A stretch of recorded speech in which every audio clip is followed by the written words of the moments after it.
Hi, my name is Robin Wong. I'm a photographer based in Kuala Lumpur, Malaysia. In this video, I will talk about my insect macro shooting technique. Let's do this!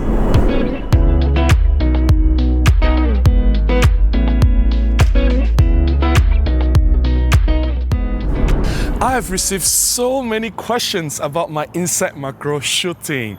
Robin, what is the flash that you're using for your camera? Robin, what is the diffuser that you attach on the flash? And do you use focus stacking, or are those shots all single images?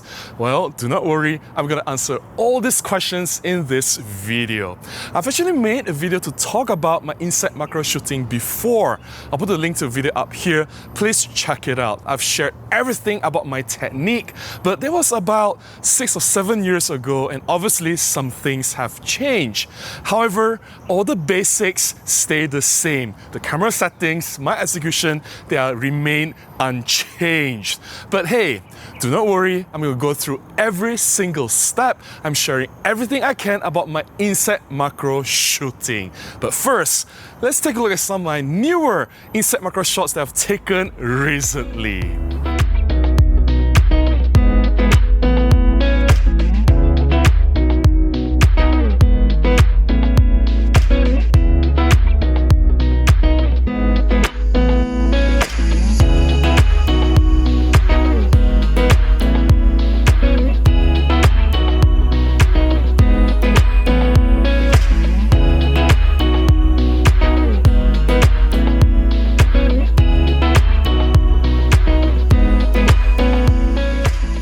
First, let's talk about my gear setup for my insect macro photography. For camera, I use my trusty OM system OM1 or the old Olympus EM1 Mark II. My lens of choice is the Olympus 60 f2.8 macro. I think that's one of the best macro lenses out there available. For flash, I use the FL50R, which is an old 4/3 DSLR flash. My flash is still alive and fully functional, and I diffuse it with the AK diffuser that was sent to me all the way from the US by Emily Taupin. Thank you so much, Emily. I really appreciate it. It's changed the way I'm doing my insect macro. I've been using it a lot recently. Now, you don't need to follow my setup exactly the same, and honestly, you can get the same results without even using like top of the tier camera or a macro lens. You can use any cameras out there as long as you can change lens, and it doesn't even have to be a macro lens. There are other ways to allow you to get close to the subject to achieve macro-like results without using a macro lens. For example, you can use extension tubes. I've talked about this before, about using extension tubes for macro. I'll put a link to a video up here. Please check it out if you have not done so. Any flash will do. It doesn't have to be a first-party Olympus flash. Any third-party flash will do, but my recommendation would be get a flash with TTL capability, which will allow you to rely on the flash to get the lighting right without you having to manually adjust the settings all the time. Also, make sure the flash is powerful enough.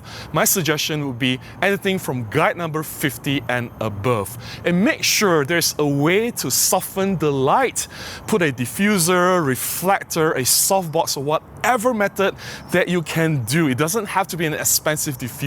It can be a DIY diffuser. Anything works as long as you soften or reflect the light.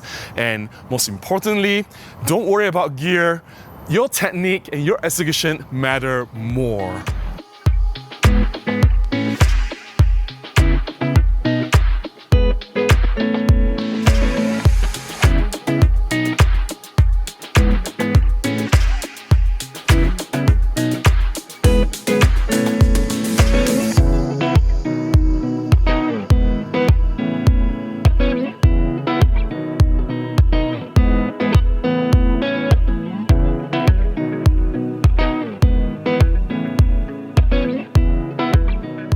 When it comes to camera settings, I'm keeping things very, very simple. Honestly, there is only one setting that I actively change when I'm shooting inside macro. Now bear with me. Yes, I'm shooting the camera in full manual mode because I want full control of all the settings, but don't worry, I'm simplifying things and it will be quite easy for you to follow. In terms of shutter speed, I go to the fastest shutter speed that the camera allows for the sync with the flash that I'm using. In this case, it is 1/250th of a second. So I fixed it at 1/250th of a second. I never change it anymore. Now for ISO setting, I fix it at ISO 200, which is the base ISO for both my cameras, the OM1 and the EM1 Mark II. The base native ISO will give me the best possible outcome, optimized image quality, the most dynamic range I can squeeze out of the image, more details and contrast, so it makes sense for inside macro photography. We do want to see the fine details, we want to recover some highlights in case the flash runs too hot. Now, for flash, I just use TTL. I allow the flash to calculate the metering or how much light or the power that's required to output from the flash. Just let the flash do its thing, right? So let's say to TTL, and I don't have to worry about the flash being too bright or too dark. Most of the time, the flash will get it right. That's why TTL is very important. The only setting that I change is the aperture, which is the f number. So when I'm shooting my inside macro, I change the f number constantly. For larger subjects like a butterfly, where I don't need that much depth of field, then I'll start with maybe f5.6, f6.3. But when I get really close to smaller subjects, say an ant, really close up when I want more depth of field, then I'll stop down the aperture to f8, f11, even f13 if necessary. I can't give you a magic number for the f number. It depends on how much depth of field that you want. The more you stop down, the more depth of field that you get, and do not stop down unnecessarily. So you gotta experiment, try anything from f5.6, f8, f11. The more you shoot, the more you understand, and the more you quickly navigate and know which f number to choose before you get the right one. So give it a try. Don't worry so much. Hey, I'm making things so easy already. I only actively change one setting only when I'm shooting my inside macro photography. I hope that really helps.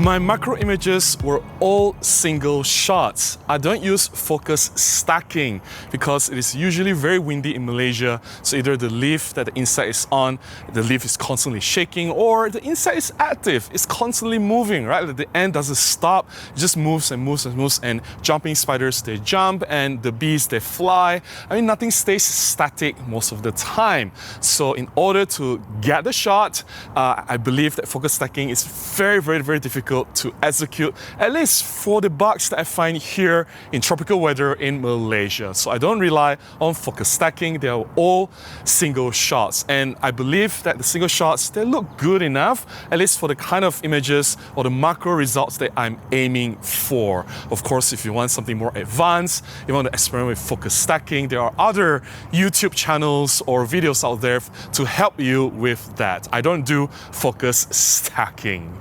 Some tips that I can share with you if you want to start doing inside macro and if you have not done it before. Number one, keep your movement minimal. And there are no large movements, no sudden movements. If you want to approach an insect or a bug, go in slowly. Don't touch the leaf or branch or whatever that's near the insect. Go as slowly as you can. And believe me, there'll be many chances where you'll still scare the insect away. Even if you do, don't worry, just be patient. Try another one. Now, no sudden movement.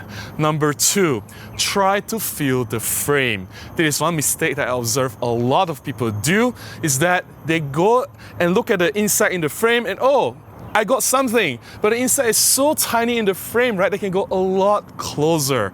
Now, the goal of insect macro is to go as close as possible to achieve as high as possible magnification so you can have like a large looking insect on your frame, right? This is what macro photography is. It doesn't make sense for you to capture a tiny bug that looks so small in your frame and you have to crop later. That's when you lose image quality. Now, of course, it is very, very important for you to review your shots. Check them for critical sharpness. Make sure that your shots are 100% in focus. That is one thing that you cannot fix in post-processing. If your shots are out of focus, even if you just miss slightly, especially for insect macro, it's going to look so obvious and there's nothing you can do to salvage the shots later. So make sure you do everything you can when you are shooting to get that 100% tech sharp in focus image. That's all I have to share about my insect macro shooting technique. I hope I've kept it really simple for you. As you can see, it is not difficult to execute. When everything is already set up, there's only one thing I have to change, or one camera setting that I actively change, which is the aperture. Everything else stays the same throughout the entire shooting session.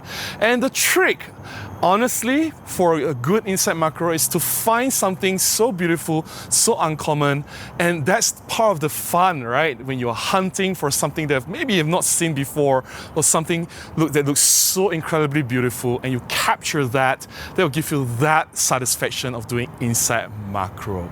I hope you found my sharing beneficial. If you do, and if you enjoyed looking at my photographs, please consider buying me a cup of coffee, or you can contribute directly to my PayPal, or you can join as a member on this channel.